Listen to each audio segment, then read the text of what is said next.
Hey, welcome to another video and thanks for clicking on this one. In this video, I want us to talk about some important data that came out, and not data, more like an headline that came out this morning. And I think it is important that we talk about this, especially as we see what is unfolding in the stock market.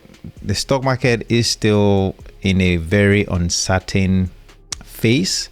And that is because yesterday we had this huge sell-off, and we thought maybe today will be slightly different, which it is, but our favorite tech stocks are still struggling to recover.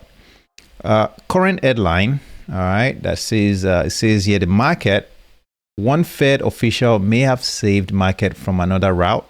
Why John Williams' remarks matter so much. And this is just one of the Fed officials, is the John Williams, president and chief executive officer of the Federal Reserve Bank of New York. All right.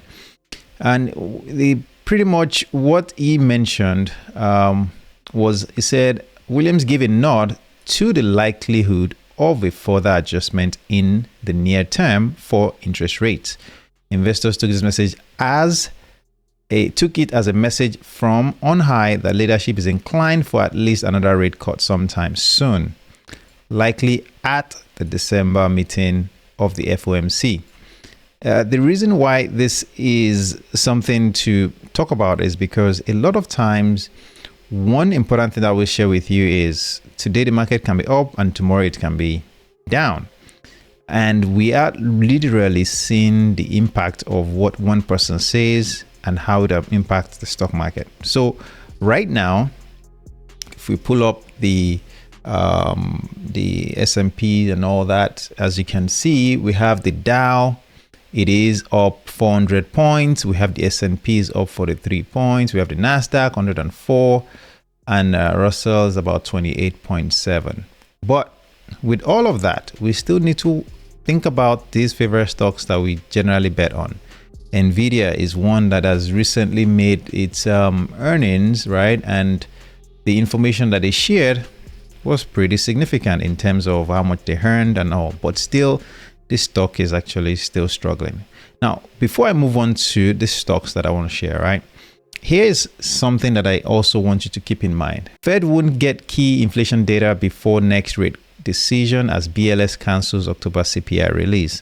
See, the CPI, the Consumer Price Index, is one of the data that the Feds really rely on to measure inflation. All right, CPI, PPI. But CPI would have been very important because it measures the prices of goods and services across different sectors. And the importance of this is that this information can help the Feds to decide on if they should adjust rates, keep it the same, or increase rates. Now, this is where we are struggling because without this data, the Feds will not be able to make a decision as to what to do.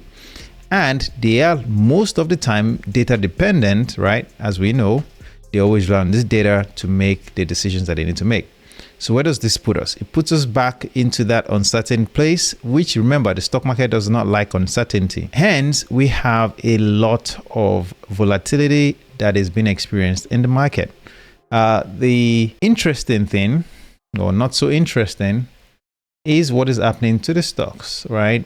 We have, let me pull this up right here for now. Few stocks that are definitely struggling, right, this morning. Right here, that is the Palantir stock, okay?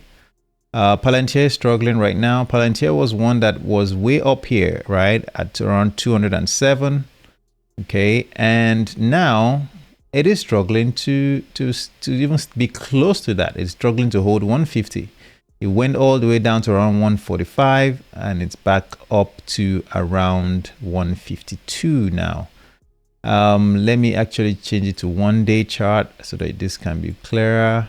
And what you would notice is it looks like it's trying to recover, right? But we are not sure if this is going to hold because just like yesterday, if we go back, right, it seemed like everything was going to recover up until this point. Actually, let me zoom out a little bit more right here. Okay. it seemed like we were going to go, we're making new highs, and it seemed like it was going to recover right here. And then it seemed like it was going to recover again. And of course, boom, it fell all through the rest of the day. And even overnight came down to as low as 152. So we'll see what happens as this, unfold. The other stock, of course, that I've been talking about lately is, of course, NVIDIA, which it should be here, but I don't see it. NVIDIA is not there. Let's pull it up right there. All right. Same thing is going on with NVIDIA. NVIDIA dropped down to around 172 today. And mind you, this was a stock that after its earnings, it was actually, made a high of about 198, 196, 198, somewhere there. And yesterday, it literally just fell off. And now we are down here. And as you can see, if I go to, let's go year to date. Okay.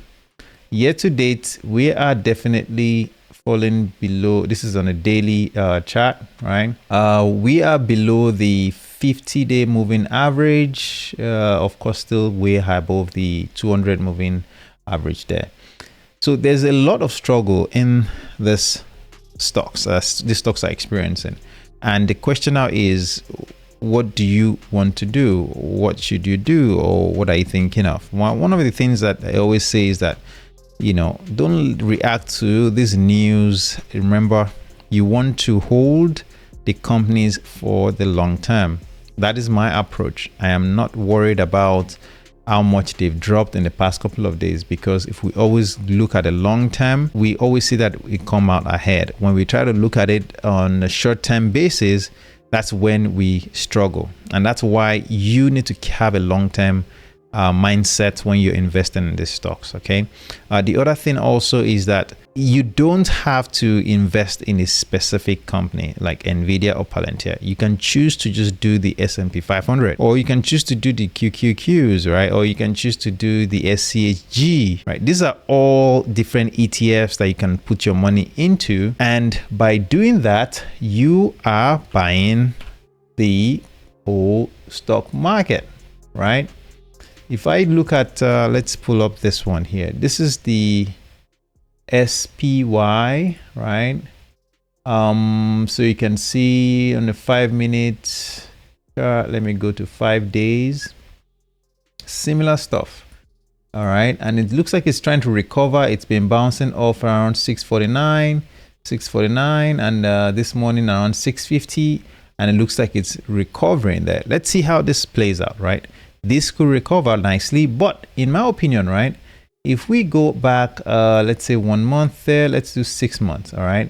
Look at what this is. Right? I see massive opportunity in this one, considering, we've fallen quite a lot from the highs of 6. I can't really see that. I'll need to zoom in there. 689, right? 689, 690, somewhere there. All right, and we're down to around 650, 654, somewhere there right now, right? All of that to say that these are presenting, buying opportunities. Now, I always say that you don't have to buy a full share of this. You can buy $10 worth, $50 worth, $100 worth, whatever you can afford. It goes a long way. Remember, any money invested today is money that will work for you for the foreseeable future until you choose to sell that share or that investment. And when you let your money work for you, that money is not sitting in a savings account. It is working, and it's most of the time give you some return on your investment, right? Which is better than it just sitting in a savings account. So always remember that the key thing is to go boldly into these opportunities. You have to have a bold mindset and realize that this is for the long term. This is not for tomorrow or today. It is for the long term. There's no quick rich, get rich quick scheme in all of this. The reason why there isn't anything like that is because you have to stick to a pattern that is repeatable. And one thing that is repeatable about stock market, if it goes down, it will come up, right? So your goal should then be to find it at a good, reasonable price that you can afford or that you want it. and buy it at that point. There is never time in getting the perfect bottom, because remember, we don't control the headlines that come out. We don't control what happens in the market. We don't control how the companies really perform.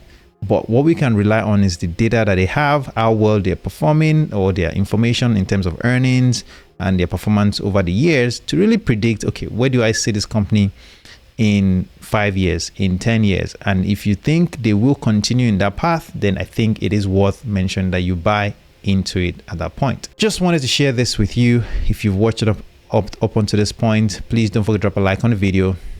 Don't forget to subscribe to the channel, and I'd love to see you in a future one.